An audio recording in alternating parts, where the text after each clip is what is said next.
if Alcaraz is to win, and he ends up playing Novak Djokovic in the final, how big is that? Is that, I know it doesn't reach the Nadal-Federer final or in like 2007. That was just unbelievable. Or any other Djokovic, Federer, Nadal type of thing. But is that, what is the biggest possible match in tennis right now? Yeah, a Wimbledon final with Alcaraz and Djokovic? Yeah, we spoke about it this week a lot too, how exciting this match could be. And it is the biggest one, especially because Carlitos is kind of like the reincarnation of Rafa. Not in the way just that as he plays, and obviously being Spanish, but he even does the weird little things that Rafa does on the court. You know how he's always fixing his nose, like he has those little tics that he's always used to doing.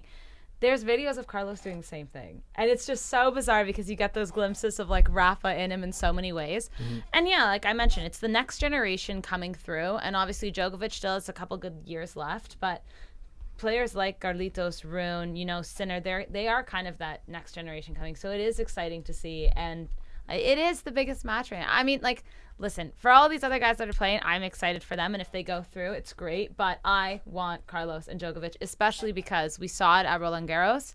I want the rematch, and I want Carlos to win. Yeah, it's the age-old story, right? You have one of the greatest who's still playing and probably on his way out in a few years in Novak against the up-and-comer who wants to be the greatest, whose idol was Nadal. So maybe he maybe even want to get a little bit of a revenge for Nadal based on some of the matchups we've seen from the Joker and Nadal too, right? There's so many storylines heading into that thing, which I love. It is pretty cool. That'll get I feel like that type of match will get casuals to tune in. Yeah.